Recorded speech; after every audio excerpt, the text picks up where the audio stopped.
Assalamualaikum sahabat yang budiman. Kali ini kita bicara mengenai sejarah.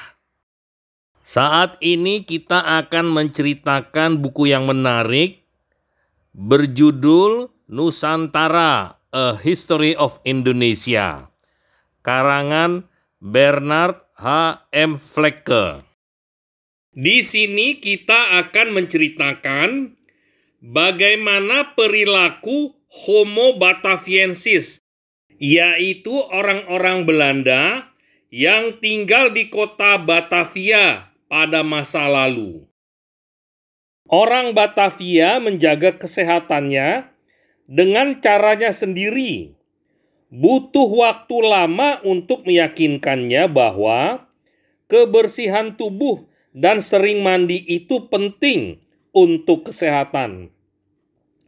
Sampai tahun 1775, masih ada perintah dari pemerintah tinggi melarang pemaksaan terhadap serdadu garnisun agar mandi sekali seminggu. Para istri orang Belanda yang hampir semuanya lahir di Indonesia tidak setakut itu pada air dibandingkan suami mereka yang datang dari Belanda yang basah dan berhujan. Banyak rumah yang dibangun di sepanjang kanal punya kamar mandi kecil di atas air kanal.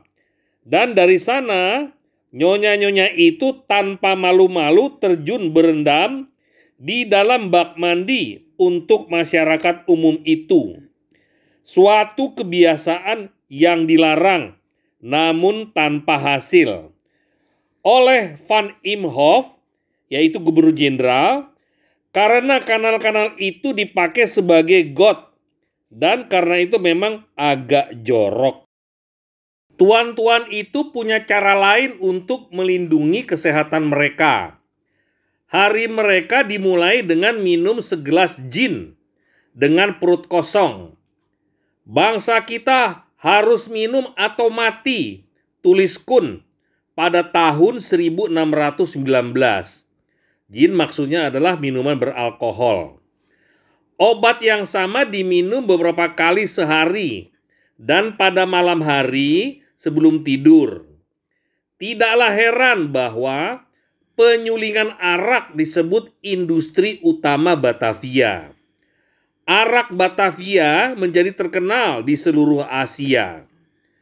Orang-orang kita saling merangkul dan memberkati diri sendiri karena mereka berhasil tiba di tempat yang begitu luar biasa racikan punch-nya, tulis seorang kapten Britania, Woodes Rogers, pada abad ke-18.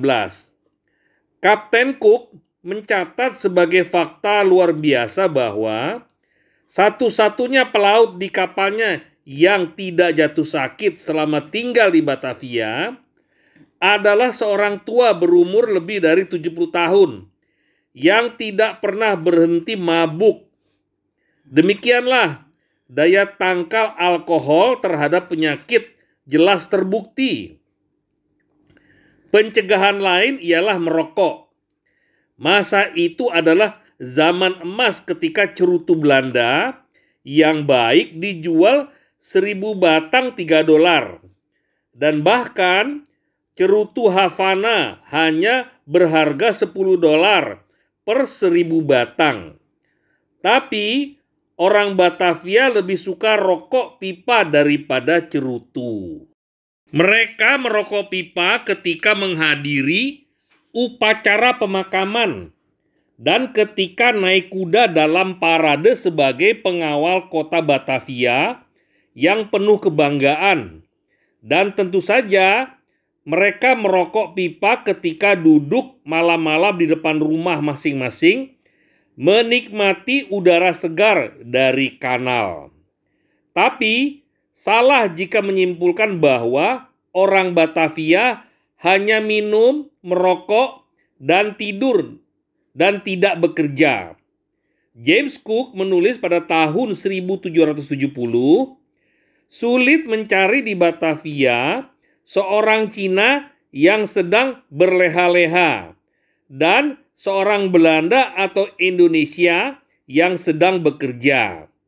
Tapi pernyataan ini tidak sesuai dengan pernyataan lain yang dibuatnya sendiri. Ada dua kelompok yang harus dibedakan di antara penduduk Batavia: pegawai company dan mereka yang disebut warga bebas. Yang pertama ada di bawah perintah langsung pemerintah tinggi dalam segala hal. Kun, sang diktator, bahkan sampai memerintahkan seorang calon pemimpin gereja pergi ke Bali dan memilih seorang istri dari pulau itu. Kelompok kedua disebut warga bebas tanda kutip, walaupun dalam praktik kebebasan mereka sangat terbatas. Mereka praktis terkungkung dalam ruang kecil kota Batavia dan sekitarnya. Lebih banyak perdagangan yang terlarang daripada yang diperbolehkan bagi mereka. Jadi, kita temukan perbedaan besar dalam derajat kegiatan kedua kelompok itu. Pegawai-pegawai company bekerja seperti budak, khususnya selama abad ke-17. Para juru tulis yang berjumlah beberapa ratus anak muda yang dibayar kecil, kurang gizi, sering demam, bangun pada pukul 5.30 pagi, mulai bekerja pada jam 6, dan terus duduk di meja tulis sampai jam 6 sore, dengan istirahat selama 30 menit untuk makan pagi dan 2 jam untuk makan siang. Tidak ada istirahat siang. Pekerjaan berlanjut di bawah terik matahari tropis. Kalau ada banyak pekerjaan, lilin dipasang segera setelah jam 6 sore dan penulisan dilanjutkan. Mereka menulis berak-rak jilid-jilid folio, dan mereka menulis dengan indah. Mereka tidak boleh meninggalkan kastil kecuali pada Rabu dan Minggu sore. Dan bahkan itu pun harus pulang pada jam 7 malam. Hampir tidak ada hiburan sesudah itu. Dan mereka masuk asrama, loteng bangunan kantor yang lembab dan panas itu. Para tukang company tidak hidup lebih gampang. Pembuat sepatu diperintahkan menyelesaikan sepasang sepatu setiap hari dengan ancaman hukuman penjara. Tukang kayu dan pembuat kapal di galangan company masih begitu efisien pada akhir abad ke-18. Sehingga James Cook yang memerintahkan perbaikan total atas kapalnya di pelabuhan itu menulis, tidak ada galangan kapal laut di seluruh dunia yang lebih baik daripada Batavia. Hidup para warga bebas berbeda. Banyak dari mereka hidup sebagai perente dan kegiatan serupa yang memberikan mereka banyak waktu luang. Hampir semua warga bebas adalah mantan pegawai company, dan masyarakat Batavia sendiri atas orang kaya baru yang suka pamer kekayaan berselera rendahan. Dianggap tanda kemakmuran bila punya banyak budak dan melepaskan semua kerja dan urusan, bahkan pendidikan anak-anak, kepada pelayan. Bagi orang-orang yang mencoba mencari mata pencaharian dalam profesi bebas, hidup itu keras. Fakta ini dialami seorang anak menantu Rembrandt yang terkenal itu, yakni Cornelis Sweethoff, yang juga adalah seorang pelukis. Dia berusaha sekuat mungkin untuk hidup sebagai seniman, tapi untuk penghasilan tambahan, dia harus melakukan pekerjaan lain. Di antaranya ada yang terlarang oleh hukum company. Ini hampir membuat dia masuk penjara, Tapi para pejabat mengubah pikiran mereka dan menolong dia keluar dari kesulitan dengan mengangkatnya sebagai kepala penjara. Penghidupan yang mudah tidak mengubah standar peradaban penduduk Batavia. Sejak bayi, anak-anak diserahkan ke dalam pemeliharaan budak perempuan. Anak laki-laki mungkin mendapatkan pendidikan dari guru privat, tapi anak perempuan nyaris tidak belajar apa-apa. Kadang-kadang bahkan bahasa Belanda pun tidak.